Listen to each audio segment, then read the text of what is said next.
नमस्कार प्रिय दर्शकों, आपका पुनः स्वागत है हमारे YouTube channel dreamland stories Hindi में। प्रिय दर्शकों, आज फिर एक नया वीडियो नई जानकारी लेकर हाजिर हुए हैं। आज की जो कहानी है बेहद ही प्रेरणादायक और सीख देने वाली कहानी है, मोटिवेशनल कहानी है। इसे जरूर पूरा सुने। कहानी शुरू करने से पहले जो लोग हमसे नए जुड़े हैं वो हमारे चैनल को सब्सक्राइब करें और बेल आइकन को ऑन करना ना भूलें, ताकि हर आने वाली वीडियो का नोटिफिकेशन आपको सबसे पहले मिले और आप उसका लाभ उठा सकें। शुरू करते हैं प्रिय दर्शकों आज की ये प्यारी सी कहानी, प्यारा सा वीडियो। आज मैं आपको 3 मोटिवेशनल कहानियाँ सुनाने जा रहा हूँ, जिसमें पहली कहानी है 2 भाइयों की। उनमें से एक नशीली दवाओं का आदी था और अपने परिवार के लोगों को अक्सर पीटा करता था, जबकि दूसरा काफ़ी सफल व्यापारी था। वह समाज में सम्मानित था और उसका एक अच्छा परिवार था। एक ही माँ बाप द्वारा पाले गए, एक ही माहौल में पले बड़े 2 भाई एक दूसरे से इतने अलग कैसे हो गए। पहले भाई से पूछा गया कि आप यह सब क्यों करते हैं? आप नशीली दवाओं के आदी हैं, शराबी हैं, अपने परिवार के लोगों को पीटते हैं। आपको यह सब करने की प्रेरणा कहाँ से मिलती है? उसने जवाब दिया, मेरे पिता से। वो नशीली दवाओं के आदी थे, शराबी थे और अपने परिवार के लोगों को हर दिन पीटा करते थे। तो फिर आप मुझसे क्या बनने की उम्मीद करते हैं? उन्हीं वजहों से मैं ऐसा इंसान बन गया हूँ।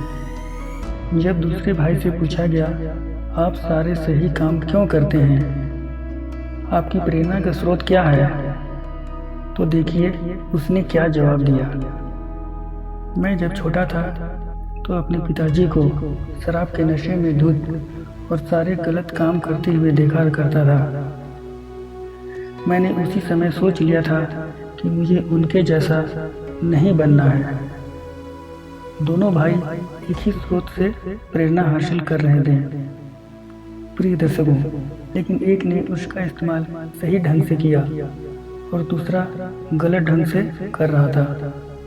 गलत ढंग की प्रेरणा इंसान को आसान रास्ता अपनाने की इच्छा पैदा करती है, लेकिन अंत में वह रास्ता ज़्यादा मुश्किल होता है। हमारी कथा की अगली कहानी है 4 रानियों वाला राजा। प्रिय दर्शकों, एक राज्य में एक रईस राजा रहा करता था, जिसकी 4 रानियां थीं। वो अपनी चौथी रानी को सबसे ज़्यादा प्यार करता था। उसे महंगे कपड़ों से हमेशा लादे रहता और बेहतरीन खाना खिलाता था। वो अपनी तीसरी पत्नी से भी बहुत प्यार करता था और उसका आसपास के राज्यों में बखान करता था, मगर उसे डर था कि वो एक दिन उसे किसी और के लिए छोड़ देगी। प्रिय दर्शकों, वो अपनी दूसरी पत्नी से भी प्यार करता था और वो उसकी हमराज थी और वो उसके साथ हमेशा सहानुभूति, इज्जत और धैर्य से रहती थी। जब भी राजा को कोई परेशानी होती थी तो वो उसे बताता था, ताकि वो राजा को उस परेशानी का हल बता सके। राजा की पहली पत्नी राजा की सबसे वफादार थी और राज्य और उसकी दौलत बढ़ाने में बहुत मदद करती थी, मगर वह अपनी पहली पत्नी से प्यार नहीं करता था। प्रिय दर्शकों, एक बार राजा बीमार पड़ गया और उसे समझ आ गया कि उसके पास समय बहुत कम है। इसलिए उसने अपनी चौथी पत्नी से पूछा कि मैं सबसे ज़्यादा प्यार तुमसे ही किया करता हूँ और तुम्हें सबसे बेहतरीन चीज़ों से नवाजा है, तुम्हारा सबसे ज़्यादा ध्यान रखा है। अब जब मैं मरने जा रहा हूँ, क्या तुम मेरा साथ देने के लिए मेरे साथ चलोगी? तब उसकी चौथी पत्नी ने जवाब दिया कि बिल्कुल नहीं। उसकी बात राजा के दिल में छुरी जैसी चुभी। उसे बहुत दुख हुआ, उसे बहुत बुरा लगा। अब दुखी राजा ने अपनी तीसरी पत्नी से पूछा कि मैंने सारी जिंदगी तुमसे प्यार किया, अब मैं जा रहा हूँ, क्या तुम मेरे साथ चलोगी? नहीं। ऐसा तीसरी पत्नी ने जवाब दिया। जिंदगी बहुत अच्छी है, जब तुम मरोगे तो मैं दोबारा से शादी करूंगी। अब राजा का दिल बैठ गया था और वो अब ठंडा पड़ गया था। फिर उसने अपनी दूसरी पत्नी से भी यही सवाल पूछा। मैंने हमेशा ज़रूरत के वक्त तुमसे मदद मांगी और तुमने भी हमेशा मेरा साथ दिया, लेकिन अब जब मैं मरूंगा क्या तुम मेरा साथ देने मेरे साथ आओगी? माफ़ करना, इस बार मैं तुम्हारी मदद नहीं कर सकती। दूसरी पत्नी ने जवाब दिया। ज़्यादा से ज़्यादा मैं तुम्हें तुम्हारी कब्र तक छोड़ सकती हूँ। उसका जवाब बिजली की तरह राजा को लगा और वो बेहद दुखी हो गया। प्रिय दर्शकों, तभी एक आवाज़ आई, मैं आपके साथ चलूँगी और जहाँ आप जाएंगे वहाँ आपके साथ चलूँगी। राजा ने अपनी नज़र घुमाई तो उसकी पहली पत्नी खड़ी थी।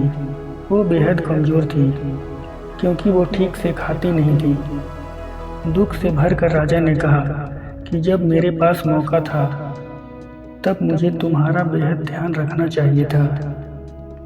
दोस्तों, इस कहानी से हमें यह सीखने को मिलता है कि हमारी चौथी पत्नी या साथी हमारा शरीर है।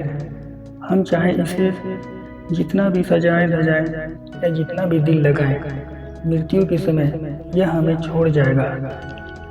हमारी तीसरी पत्नी या साथी हमारी संपत्ति, दर्जा, धन दौलत है। जब हम मरते हैं ये औरों को मिल जाती है। हमारी दूसरी पत्नी या साथी हमारा परिवार और समाज है, चाहे वो कितना ही हमारे साथ क्यों न हो। ज़्यादा से ज़्यादा वो हमारे साथ शमशान तक ही जा पाएंगे, पर उससे आगे नहीं। हमारी पहली पत्नी या साथी हमारी आत्मा है, जो अक्सर दौलत, ताकत और अहंकार के चलते बेध्यान हो जाती है। मगर हमारी आत्मा ही एक ऐसी है जो जहाँ हम जाएंगे वहाँ तक जाएगी। इसलिए इसे ताकतवर बनाएं और इसका आज से ही ध्यान रखें। यही दुनिया में आपका सबसे बड़ा तोहफा है। प्रिय दर्शकों, हमारी तीसरी कहानी है एक लालची किसान की। एक लालची किसान से कहा गया कि वह दिन में जितनी जमीन पर चलेगा वह उसकी हो जाएगी, बशर्ते सूरज डूबने तक उसकी प्रारंभिक जगह पर वापस लौटनी होगी।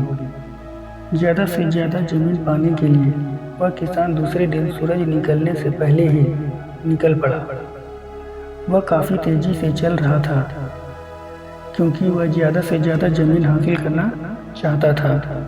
थकने के बावजूद वह सारी दोपहर चलता रहा क्योंकि वह ज़िंदगी में दौलत कमाने के लिए हासिल हुए उस मौके को गंवाना नहीं चाहता था।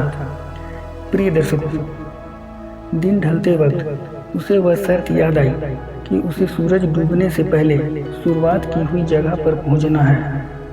अपनी लालच की वजह से वह उस जगह से काफ़ी दूर निकल आया था और अब वो वापस लौट पड़ा। सूरज डूबने का वक्त ज्यों-ज्यों करीब आता जा रहा था वो उतनी ही तेज़ी से दौड़ता जा रहा था। वो बुरी तरह थक कर हाँफने लगा, फिर भी वह बर्दाश्त से अधिक तेज़ी से दौड़ता रहा।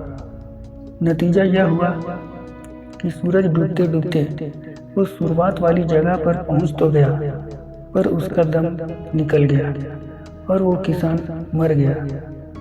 फिर उसको दफना दिया गया और उसे दफन करने के लिए जमीन के बस एक छोटे से टुकड़े की ही जरूरत पड़ी।